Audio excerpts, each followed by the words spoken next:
was probably no team in the NBA that had a more different first and second half of the season than the Golden State Warriors. First half of the year, they're barely above 500, just hanging on to that 10th seed. Second half of the year, they add Jimmy Butler and they have one of the best finishes of any team down the stretch. So now going into this season, some new additions, full offseason with Jimmy Butler. Can the Warriors get the dynasty started back up?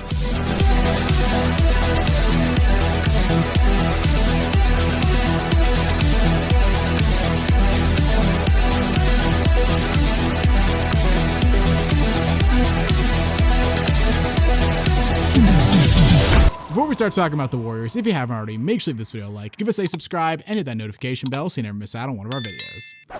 The Golden State, since somehow winning the title in 2022, had been on a bit of a downward spiral. I mean, they lost in the second round to the Lakers in 2023, after which we gleefully declared that the dynasty was finally over. You know, maybe a little bit premature in that, but again, you know, Blazer fans were thinking with our hearts over our head at that point. They were a play-in team in 2024, lost to the Kings, and last season they seemed to be on their way to missing the playoffs again. They were 25-26, 10th seed in the Western Conference around the trade deadline. But the Warriors are kind of like Ernie the Giant Chicken. I mean, you put them through all the punishment in the world, and somehow they always come back, except maybe not this time for Ernie. Fuck you, Meg Griffin. But like, you guys get my point. Whenever the Warriors seem to be down and out, they just pull a rabbit out the hat, and they did it again when they traded for Jimmy Butler at the trade deadline. Pissed me the fuck off because I was going to be so right about them winning less than 40 games, and this completely rejuvenated them. Yeah, after adding Jimmy, I mean, they were a completely different team. They go 23-7 in the games Jimmy played, and they finished the season with a 48-34 record. They beat the Grizzlies in the play-in, outlasted the Rockets in 7 games in the first round, but they fell to Minnesota in round 2 after a poorly timed injury to Steph. We mentioned it in our 3 words video after the season, but if Steph had not gone out, I personally think they would have beaten Minnesota. That's really not a crazy take at all. Now, to say they would have beaten the Thunder is an insane stretch, but they could have gotten back to the conference finals. I mean, with the Minnesota series, at worst, you're headed back to the Bay, tied at 1-1. I mean, they put up a good fight even without Steph. With Steph, with the way this team was playing, I think they were going to the conference finals, but regardless, they go out in the second round. So a disappointing end to the season, but you had to be very encouraged by how they ended the regular season, at least. I mean, like we said, 23-7 record with Jimmy, that equates to roughly a 63 win pace. Now, I'm not expecting the Warriors to come out this season and win like 63 games, but you know, if they could win like mid 50s, keep up that pace a little bit, this team, I still think is a contender going into this new season. Yeah, I mean, they had a bit of a turbulent offseason though. They lost franchise stalwart Kevon Looney to the New Orleans Pelicans in free agency. Like, Looney was the 3rd longest tenured Warrior behind only Steph and Draymond. Like, they picked him up right after they won their first title. And even though he had kind of been phased out of the starting lineup for Draymond when they went small, or Trace Jackson Davis when they went big, it was still kind of shocking to just watch him walk out the door. You know, a guy that had been with the Warriors his entire career. And I mean, outside of, you know, Steph, Clay, Draymond, Iggy, and KD, he was kind of like the 6th guy I would associate with the Warriors dynasty. There's Andrew Bogut, other guys like that. But yeah, Kevon Looney was always there. But they did make some free agent pickups, you know, fill the void. Al Horford, I personally love that move because I think the problem with Looney was you couldn't really play him with Draymond because there's just not enough spacing there.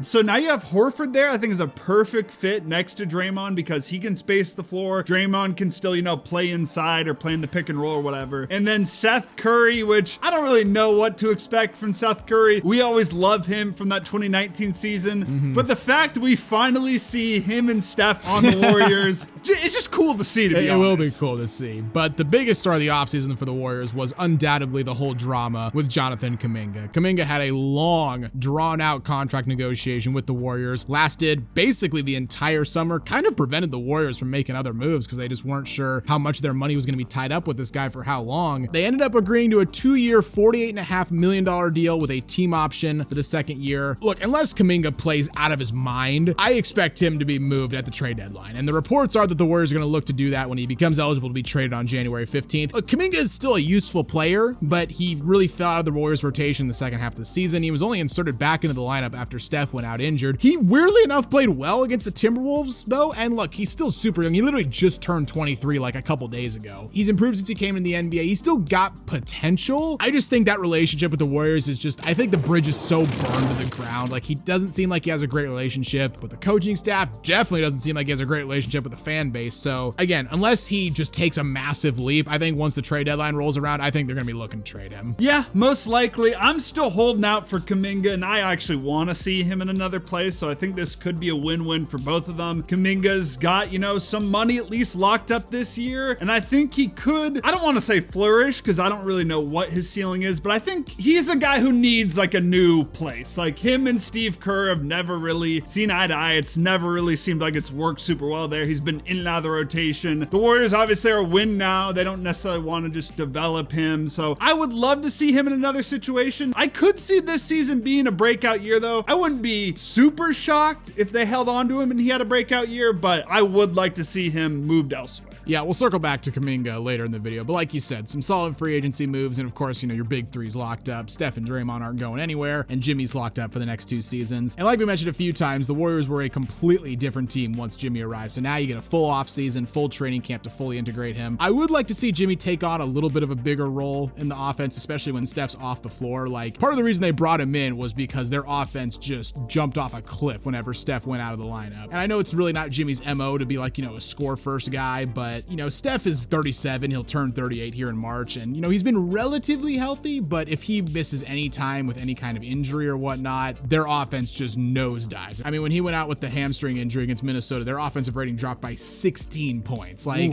if he goes out of the lineup, they need somebody to make up that difference, and Jimmy's probably their best offensive option. And also with the new additions to the Warriors lineup, like, they seemingly could have a pretty deep rotation, like 8-9 guys if they really wanted to. If I were to criticize it a bit though, I would say their supporting cast just has quite a few guys that are like known for being inconsistent. Now, finding like real consistent role players in the NBA is pretty damn difficult, and to be fair to them, I think they actually did find one of those guys in Al Horford. But, you know, Kaminga, Moody, Pods, Buddy Hield's got his own meme on how unreliable he can be, so that would be like one of my big concerns. And also lack of size. I mean, Quentin Post is their only guy over 7 foot, and other than that, their rotation players are Al Horford and Trace Jackson Davis, who are only 6'9". Yeah, I mean, Draymond can play bigger than his actual height. We've seen that in the past. They have no problem playing him at center, sometimes even starting him at center. There is that, but overall, yeah, they're not the tallest team. That was a concern going into the playoffs, and hell, I mean, Sengun and Julius Randle were giving them the business in the first and second round. So that's where you circle back to Kaminga. If they did move Kaminga, there's a couple centers that, you know, have been talked about as potential trades. Walker Kessler, you know, he's been in trade rumors for basically since his rookie season. I was gonna say, I swear, since he entered the league, he's been in trade rumors. Well, he had that like breakout rookie season. It was like, oh, did the Jazz find this, you know, diamond in a rough player? And then ever since, yeah, it's just been trade rumor after trade rumor. Which is weird because he's still a pretty decent young player. Yeah, he is. I mean, maybe they feel like his potential's not that high, but you know, the Jazz, that's for a separate video. So he's a guy you could look to trade. He's on a smaller salary, so that might be a little bit difficult for the Warriors to find a way to make that work. Nick Claxton would be an even better option. Contenders are going to be going for him. He's another guy, like 2 or 3 seasons now, been in trade rumors, yeah, exactly. But you know, contenders are going to be calling the nets. Nick Claxton's a guy who has experience, one of the best interior defenders in the league, of course. And then just today, the day we're recording this on Wednesday, we got the report. I was surprised to see this. Teams are monitoring the status of Jared Allen, and you know, that's like your pie in the sky. Best case scenario, Jared Allen would be the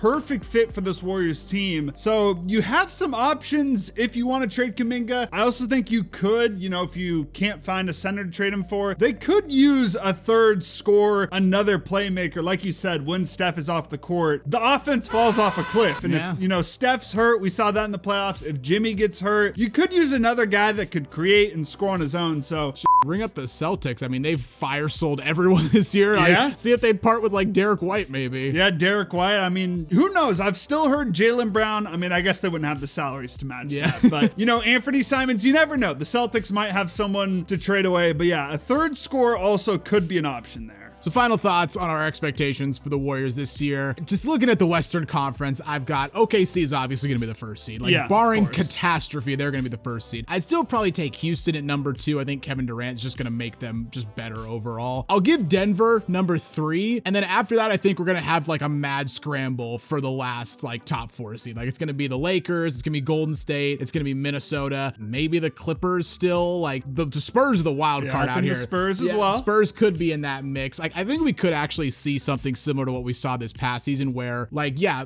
the Rockets were the 2nd seed and Memphis was the 8th seed, but they were only separated by 4 games, right? We could just have like a log jam, maybe even like a 3-way tie for like the 4th seed and it goes to tiebreakers. It really depends on like what their playoff matchup is, because I mean, hell, you could draw the Nuggets in round 1 as like the 4-5 matchup, and at that point you're in trouble, right? But even then, like, given the way they finished this last season, unfortunately, I think the Warriors are actually gonna be really good and are gonna be like a player in the Western Conference. Like, it fucking pains me. I would love to be able to come out here and just be like, yeah, they're gonna suck ass. I'm totally confident in that, but I'm just not. They're like the cockroach of the NBA. They survive everything, and it pisses me off. I'm on the exact same page. I mean, I was super high on them going into the playoffs, and you never know what would have happened if Steph doesn't get hurt. I said earlier in the video, I don't think they were beating the Thunder, but I think they were on their way to the conference finals. I mean, it's Steph, it's Draymond, it's Steve Kerr. You have, I think, a deep, well-rounded team. We talked about the weaknesses of not a ton of front court depth, and you don't have like a super reliable third scorer, but outside of that, I mean, they got defenders on the roster, they got shooters, they got experience. Yeah, experience. They got a lot of different lineups they can play with. So I really like this team. Like you, I hate to say it, but